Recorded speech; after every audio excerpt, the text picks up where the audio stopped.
मुख्यमंत्री नीतीश कुमार रह गए 2 दिन के मेहमान। 14 को बुलाई गई आखिरी कैबिनेट बैठक। शिक्षकों की जगी आशाएं। दोस्तों नमस्कार, मैं हूं आपका दोस्त एसके चौधरी। बिहार के मुख्यमंत्री श्री नीतीश कुमार सिर्फ 2 दिनों के मेहमान रह गए हैं। और सबसे बड़ी बात दोस्तों कि जाते जाते मुख्यमंत्री नीतीश कुमार के स्तर से एक आखिरी कैबिनेट की बैठक भी बुला ली गई है। लेकिन कैबिनेट की बैठक की खबर सुनते ही शिक्षकों में आशाएं जाग गई है। आइए दोस्तों, आज के इस वीडियो में इन तमाम बिंदुओं पर विस्तार पूर्वक चर्चा करते हैं। लेकिन इससे पहले मैं आपसे गुजारिश करूंगा, अगर आप मेरे इस चैनल को अभी तक सब्सक्राइब नहीं किए होंगे, कृपया सब्सक्राइब कर लेंगे, और सब्सक्राइब कर लिए हैं तो दोबारा सब्सक्राइब करने की आवश्यकता नहीं है। दोस्तों, बिहार के मुख्यमंत्री श्री नीतीश कुमार सिर्फ 2 दिनों के मेहमान रह गए हैं। सबसे बड़ी खबर बता देना चाहूँगा दोस्तों कि मुख्यमंत्री नीतीश कुमार 14 अप्रैल को अपने पद से इस्तीफा दे देंगे। लेकिन बड़ी बात बता देना चाहेंगे दोस्तों कि मुख्यमंत्री पद से इस्तीफा देने से पहले ही उनके तमाम सामग्री यानी सीएम हाउस खाली होना भी शुरू हो गया है। मुख्यमंत्री श्री नीतीश कुमार एक अन्य मार्ग में रहा करते हैं, लेकिन अब दोस्तों उनके तमाम सामग्रियां अब उस घर से हटाकर 7 सर्कुलर रोड स्थित घर में प्रवेश कराया जा रहा है। ट्रैक्टर और ट्रॉली पर लादकर तमाम सामग्रियां भेजी जा रही है नए घर पर। लेकिन एक और बड़ी बात कि नए घर पर भेजे जाने के क्रम में अब वो लालू प्रसाद यादव के करीबी भी यानी पड़ोसी बनने जा रहे हैं। यानी लालू प्रसाद यादव जिस घर में रह रहे हैं उससे मात्र 200 मीटर की दूरी पर नए घर में मुख्यमंत्री श्री नीतीश कुमार रहेंगे। अब आइए मुद्दों पर बातें करते हैं दोस्तों कि 14 अप्रैल 2026 को खबरें आ रही है कि अपने पद से इस्तीफा दे देंगे। लेकिन दोस्तों अब बताते हैं, उसके बाद 15 अप्रैल को नए सरकार की गठन की खबरें आ रही है जो संभावित है। लेकिन अब आप शपथ के बारे में जानते होंगे कि इससे पहले जब कभी भी मुख्यमंत्री पद के शपथ लिए गए हैं वह गांधी मैदान में आयोजित किए जाते थे। लेकिन इस बार जो सूचनाएं प्राप्त हो रही है कि राजभवन में ही सामान्य तौर पर शपथ ग्रहण की प्रक्रिया हो जा सकेगी। बीजेपी के नए मुख्यमंत्री बनाए जाएंगे और संभावना और तैयारी भी चल रही है कि 15 अप्रैल 2026 को बीजेपी के नए मुख्यमंत्री शपथ ले लेंगे। अब आइए दोस्तों, बड़ी बात हम आपको बता देना चाहेंगे कि 14 अप्रैल को नीतीश सरकार की आखिरी कैबिनेट बुलाई गई है और इससे संबंधित नोटिफिकेशन भी जारी कर दिया गया है। जो नोटिफिकेशन आपके स्क्रीन पर है दोस्तों, आप देख रहे होंगे कि इसमें 14 अप्रैल 2026 निर्धारित कर दी गई है आखिरी कैबिनेट के लिए। अब दोस्तों यहाँ पर बता देना चाहेंगे कि अभी तक 2 महीने बाद ये कैबिनेट आयोजित की गई है। इससे पहले भी 8 अप्रैल को कैबिनेट की बैठक होनी थी, परंतु वह किसी कारण से टाल दिया गया था।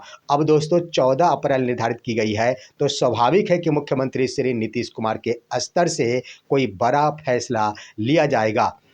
फैसला के क्रम में कई बातें हो सकती है, सरकार की अपनी पहल हो सकती, सरकार के स्तर से कुछ रणनीति है जिन पर फैसला लेना है, उस पर कैबिनेट की अंतिम मोहर लगाई जा सकती है।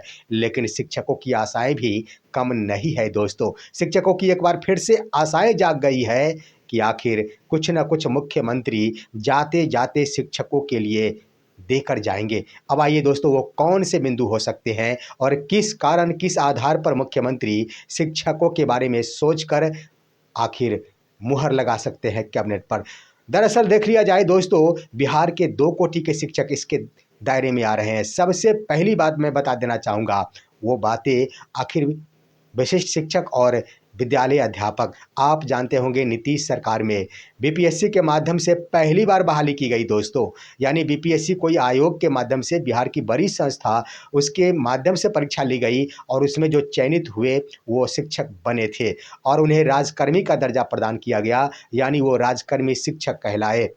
दूसरी बात आप देखेंगे तो विशिष्ट शिक्षक की पहल भी नीतीश सरकार से के स्तर से की गई थी। नीतीश कुमार की मंशा थी कि हम जो भी नियोजित को बहाल किए हैं उन सभी को सरकारी दर्जा दिला दे, और इसके लिए वो कई सभाओं में जा जाकर अपनी बयान भी प्रकट किया करते थे कि हमारी दिली इच्छा है कि हम जो भी नियोजित शिक्षकों को बनाए हैं उन सभी को राजकर्मी का दर्जा दे दे, यानी सरकारी शिक्षक बना दे। इसके क्रम में दोस्तों कई बार सक्षमता परीक्षा का आयोजन किया गया और ये भी बातें आई कि उसमें जो भी सफलता प्राप्त किए उन्हें राजकर्मी का दर्जा भी दिया गया। लेकिन अब दो तरह के सवाल उठ रहे हैं, दो कोटि के शिक्षकों के लिए सवाल उठ रहे हैं, जिसमें एक है विद्यालय अध्यापक जो बीपीएससी के माध्यम से बहाल हुए। वो सरकारी शिक्षक तो बन गए, राजकर्मी तो बन गए, लेकिन सबसे बड़ी बात यह है कि उन्हें आखिर राजकर्मी वाला वेतनमान नहीं दिया गया, यानी उनके लिए जो भी वेतन स्ट्रक्चर का निर्माण किया गया है वह राजकर्मी वाला है ही नहीं।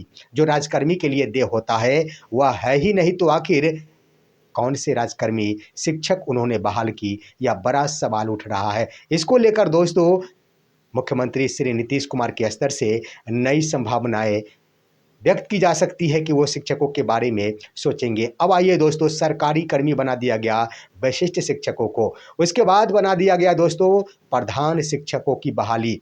अब देखिए, प्रधान शिक्षक भी बहाल कर दिए गए, बीपीएससी के माध्यम से बहाल किए गए, राजकर्मी प्रधान बनाए गए, प्रधानाध्यापकों की भी बहाली की गई, बीपीएससी के माध्यम से बहाली की गई, राजकर्मी प्रधानाध्यापक बनाए गए। लेकिन सवाल उठ रहा है कि राजकर्मी और सरकारी कर्मी बनाकर उन सभी को आखिर राजकर्मी वाला वेतनमान नहीं दिया जाना राजकर्मी नहीं कहलाएगा, किसी भी सूरत में नहीं कहलाएगा। तो इन तमाम शिक्षक की कोटि, जिसमें विद्यालय अध्यापक, विशिष्ट शिक्षक, प्रधान शिक्षक और प्रधानाध्यापक खासतौर पर होंगे, जो राजकर्मी का दर्जा प्राप्त कर लिए हैं परंतु राजकर्मी का लाभ उन्हें नहीं मिला है, जिसको लेकर अंतिम कैबिनेट की बैठक में मुख्यमंत्री श्री नीतीश कुमार के द्वारा फैसला लिया जा सकता है।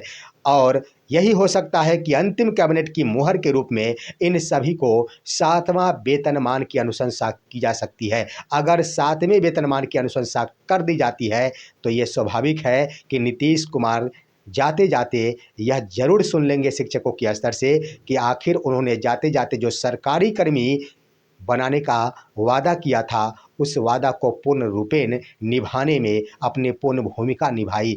अगर दोस्तों मुख्यमंत्री के स्तर से अगर इस पर अभी तक विचार नहीं गया होगा, उनकी आंखें वहां तक नहीं पहुंची होगी, अगर उन तक कोई खबर नहीं पहुंचाई गई होगी, तो मैं यह कहना चाहूँगा कि जाते जाते माननीय मुख्यमंत्री श्री नीतीश कुमार को चाहिए कि कम से कम उन्होंने जिस सरकारी जो नियोजित शिक्षक को सरकारी शिक्षक का दर्जा दिया, जो बीपीएससी आयोग के माध्यम से शिक्षकों की बहाली करवाई, जो राजकर्मी शिक्षक की नियुक्ति की, उन्होंने कम से कम उन्हें राजकर्मी वाला वेतनमान जाते जाते दे दे, ताकि आखिरी में और आखिर तौर पर अंतिम समय में यह स्पष्ट हो जा सके कि मुख्यमंत्री श्री नीतीश कुमार ने जाते जाते आखिर खास तौर पर बिहार के राष्ट्र निर्माता, जो खास तौर पर राष्ट्र निर्माता शिक्षकों को कहा जाता है, लेकिन बिहार के विकास में शिक्षकों की अहम भूमिका होती है।